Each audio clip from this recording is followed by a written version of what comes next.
keep in mind, just because I'm here looking at these machines is not my endorsement. I've never ran these. I'm not telling you this is the best one out there.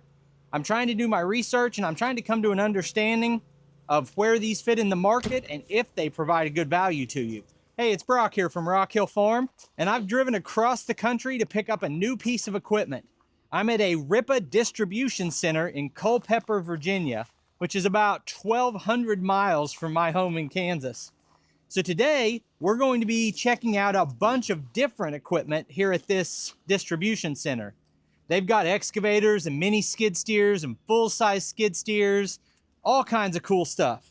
I think the first thing I want to look at is the machine that I wish I was picking up today. The one that I'm the most interested in is the Rippa RS-06. This is a full-size skid steer with a single boom on one side, kind of like what you see with the JCB. So this machine is very, very interesting to me. This has a 67 horsepower Kubota diesel engine in it. I think it weighs around 9,000 pounds. I'll have to look that up, and if I'm giving you any information that isn't accurate, I'll add that on the screen or with a voiceover. I've brought my brother-in-law along with me, Rex from Rex Works Outdoors, and he's gonna be looking at these with us. And then we're getting ready to start one of these up and drive it. I'll maybe open up the engine compartment and take a look. Oh, wow. It's a huge hydraulic reservoir in the fuel tank. I'll wonder, did the side panels come off for access, or the top panel as well?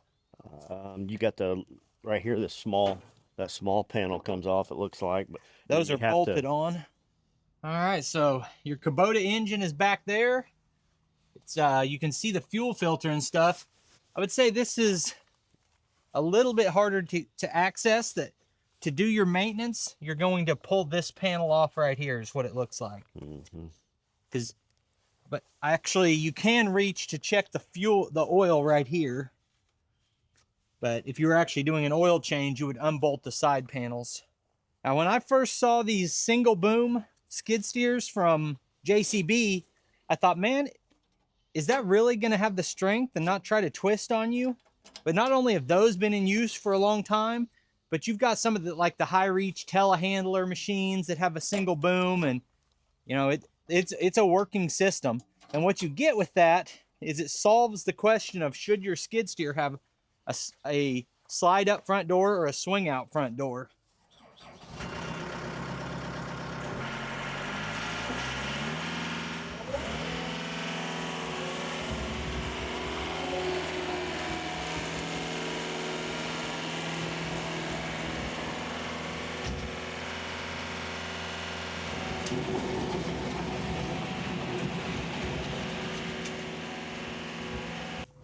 So this machine to me is pretty remarkable, because the only thing, if you were comparing it to like a Bobcat, it would be compared to the 66, or in a John Deere, it'd be like a 317G, but those are dual boom.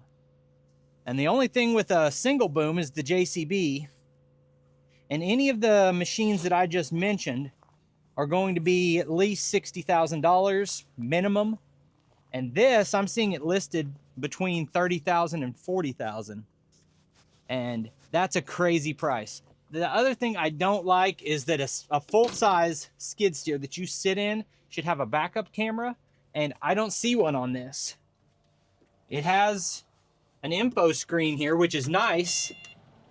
It's really easy to see. It's got information on here. You know, all of this is good. You can go into the computer and check out your information. It's a touch screen. So all of that is good, but you should have a backup camera on a machine like this that automatically comes on. That may sound like I'm critiquing it, but the reality is, when you buy a $60,000 machine for $30,000, those are some of the trade-offs you're making. That it may not have everything the way you want it, but if it will do all of the work at half of the price, then you got to consider that. I've been here for about an hour asking questions, looking at all the equipment, talking about like, how do you get parts for these things? And they actually do have a dealer network. There are dealers around the country that can help you and do service, get your parts. You can also go, you know, contact Rippa through WhatsApp or Facebook. They've got all their contact information. This location will assist with repairs as well. So there's a lot of ways you can get service for these. They said that all of this equipment uses Parker hydraulic pumps. It's a well-known, reputable supplier for your hydraulic components. Been around forever. If you needed a hydraulic part, you're going to be able to get that. And then, of course, the engines on all of their diesels are Kubota. And you'll see a pretty good dividing line between your higher end machines are going to have the Kubota diesel in them. They also have the smaller excavators and the smaller mini skids that are gas. One thing that's non-negotiable on a full-size skid steer is that when you set the bucket down all the way and then lower down, that you're perfectly flat for grading, and that in that position, you can sit comfortably in the operator's seat and see the lead edge of your bucket. And you can do that in this machine. And that may sound like a small thing, but it is not. And I've seen Chinese skid steers that did not meet that basic requirement. And if you can't grade with it, it's not a skid steer in my mind. This is a really unique machine. I've never seen anything that's, I guess, directly comparable to it. It's an RS-07. From capacities, it's not much more than a mini skid as far as what it'll lift and carry, but it gives you the form factor of a sit-down skid steer if you prefer that. And of course, these are going to be very affordable machines. And what you're gaining from this is you've got that small space maneuverability still and all the advantages of a skid steer, just in a lot smaller package. I think all the RS-07s are wheeled machines, and all of the 10s and the 20s are track machines. So we've seen the RS-07 and the RS-20, but there's an in-between model. I'm not sure if there's one setting here. We'll look for it, but it's an RS-10, which is halfway between those. It's a dual boom, but it's a little bit smaller, what I still call full-size skid steer. Now, I was asking them their most popular model, and they said it's the RS-18. Now, this always tells you the size on this, like a 22, that's 2.2 metric tons. A metric ton is 2,200 pounds. Then you have to add for additional accessories and fuel and things like that. So a 2.2 ton and a metric ton is 2,200 pounds. That's 4,400. So a 2.2 is probably a 5,000 pound machine. And that's pretty standard across any brand and anything you're looking at, that those numbers usually mean weight in metric tons, and then you can just add a little bit to it and that'll give you your weight. This has a cab on it. I'm not sure if this is an air conditioned cab, because they have some that are and some that aren't. I'm betting not. It's got a little fan in the corner. Yeah, I think these are heat only cabs. As a heat only cab, you're just going to open up your doors on both sides and the front in the summer and run it with that fan. Okay, this is also a Kubota diesel. You can see the Kubota sticker there on it. What do you think, Rex? You want to take one of these home? Yeah, I would own one of them little boogers. We didn't bring enough trailer. We can leave your machine here. All right. So those R22 excavators are the first ones we looked at because they're just happen to be up here. He said it's not one of their more popular models. They sell a lot of the R10s, which is like a 1 ton, primarily a gas excavator with an open station, even though those can have the cab too.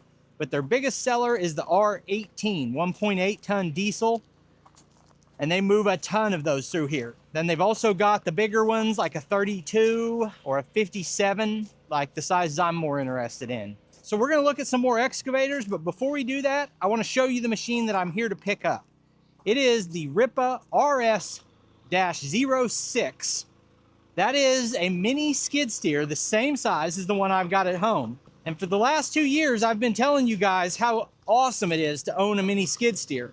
But what a lot of you say to me is, that's great, but it's too expensive to be practical for you. And I get it. We're talking about machines that are $35,000 to $40,000 that can do so much work, but they're in kind of a small niche. And today I'm picking up a machine that costs way less than half of what the one I have at home costs.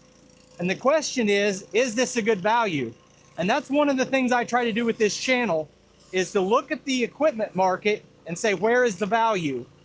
And depending on what you need to do and how much you're going to use it and what your property is like and what your budget is, would one of these machines maybe be a better choice? This right here is the Rippa RS-06. And this is a smaller machine than the ones I've ever ran. This might be able to carry 800 or 900 pounds, which for me is less than I want. But for a lot of people, these can be the right choice. These are going to be less expensive.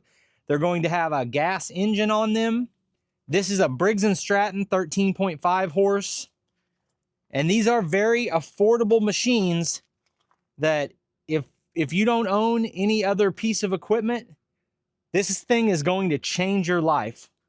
For under $10,000, you're going to be amazed at what you can do. Working in tight spaces, you can run attachments on it. You can pick up a pallet of material and move it around.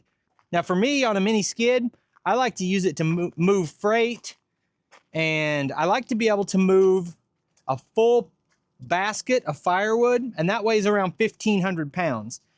That's why I picked the Rippa RS-06 to demonstrate on my channel. I'm taking this one right here home with me. And this is going to be very comparable in its specs to the one I already have. Lift capacity, hydraulic flow, all of those things are going to be similar. And what we're going to do is a real world test to see if it actually can accomplish all the same work and how it performs. Now, I don't know much about this model, the RS-04. I looked up the info on the RS-03 before I came, but this one, the only thing whenever I walk up to it, I see is that the tracks are, you know, an oval rather than that normal track shape that I'm used to that's high in the back and low in the front.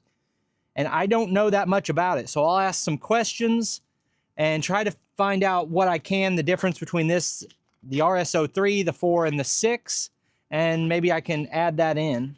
I don't believe any of the Rippa mini skids are wheel models. I think they're all tracks. And honestly, to me, I wouldn't even consider a wheeled machine for a mini skid. For a full-size skid steer, I get why you might choose a wheel machine over a track machine, but on a mini, I'm 100% a fan of the tracks. But you don't see many that have these straight tracks like that. So I'm not sure what the advantage is to it. So the RS-04 does have a Kubota in it. If you guys aren't familiar with these, this is preferable. This has 3 hydraulic pumps. This is for this set of tracks, and the third hydraulic pump is running your other functions so that running your boom is not stealing power from your tracks. A lot of these machines, I open them up all the time from different brands and say, yep, there's that Kubota. You're used to knowing what they look like. This one, it's a Kubota. It's got the Kubota sticker, but the engine looks about half the size of the ones I'm used to. Yeah, on the back. So I don't know what engine model that is from Kubota. As I'm editing this video, I'm realizing I didn't say very much about the machine I actually came here to get, which is the Rippa RS-06 that you see me driving right now.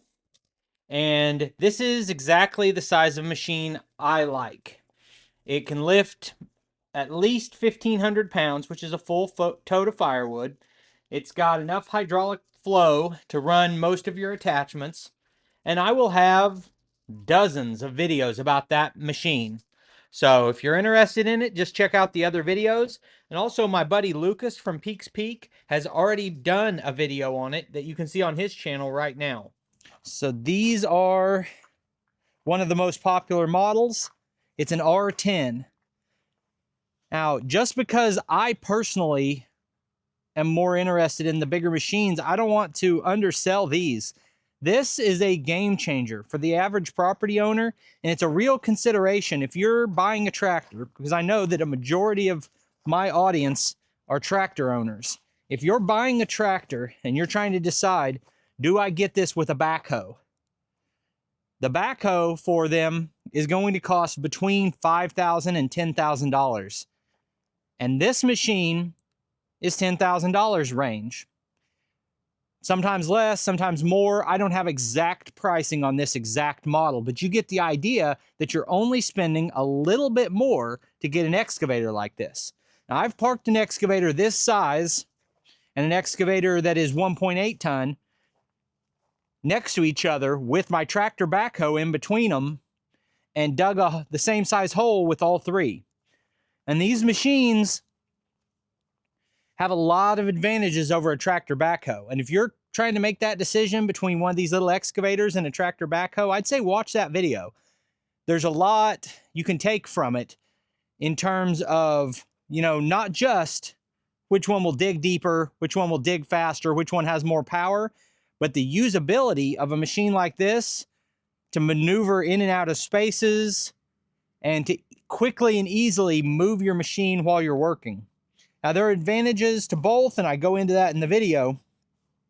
But a machine like this, these really small ones, I think are the best answer for a large percentage of homeowners who want to be able to do some digging. And even if you had a small business, you could take one of these little excavators and one of those mini skid steers on one medium-sized trailer to a job. They'll both fit in terms of footprint and the weight capacity. And I mean, you can knock out a lot of work if you take this little mini excavator with a miniature skid steer, and you've got any number of attachments that you can take with it, whether it's a grapple or a stump grinder or a Harley rake or a tiller or something. If you're doing like a property renovation or whatever your project is, if you're running a small business doing work for people, a little machine like this can solve a lot of problems without spending a lot of money. And when you see one of these and it has these flip out blades, that means that it can be run in two widths. That means that there'll be a hydraulic control that allows you to kick the tracks out wider or bring them in narrower. So if you're doing residential landscaping work and you need to get through a 36-inch gate, you draw the tracks in like this. Here is the same machine with the tracks widened out. You've added 5 inches on each side or something, and that gives you more stability, but this lets you go through a gate. Oh, we're not going to do a tour inside the building, but in there, they've got a ton of these on crates. Whenever they come in, your main body is put together, and this facility is building out the boom and putting on the ROPS, filling the fluids, and then they operate them to make sure everything is in working order. They also have a lot of attachments in there, and then they have a cheaper brand that they run through this same facility. Okay, this is the size of machine that I personally want to own because it's about as large a machine as I can haul on my trailer comfortably from a weight perspective. You know, I can go up to about a 4 ton, and this is 3.2 ton. The excavators I've got at home, I've been doing the comparison with, is a 3.5 ton. So very similar size machine, but this is a cab model. So this will be really interesting to check out. So you guys know I've got a couple of other excavators that are a similar size to this at home, and I can tell some differences that explain why this machine is less expensive. And it's the same conversation we've been having as we go through this. That this cab is a little smaller, and this machine won't run in 2-speed. I mean, it will run in 2-speed, but it won't turn in 2-speed. And I think it should. The more premium machines will. But with any of this equipment, it is about what sacrifices are you willing to make for the cost savings. And it's hard to do a full evaluation on any piece of equipment in a parking lot. You've got to own it for a while before you can really say what you think of it. And that's what I'm doing with the mini skid. So this machine does have a backup camera. If you start traveling backward, that camera automatically comes on like it would in a skid steer. It's a cool feature. I'm not used to seeing it on a mini excavator. So I've ran several different brands of Chinese excavators, and right now I've got those Sunward machines, which are also made in China. But I've compared the other Chinese excavators to the Sunward to the Bobcat. And there's a step, there's a difference, and there's an explanation of this is why this one costs that much more. All right, so I think there's a lot to like about these machines. I can't wait to get the RS-06 home and put a lot of hours on it and see how it compares and see if this is a good value for what you're going to pay for it and what you can do with it. But I appreciate you taking time to watch the video. I'll put links on the screen to a couple more of our videos, and I'll see you next time.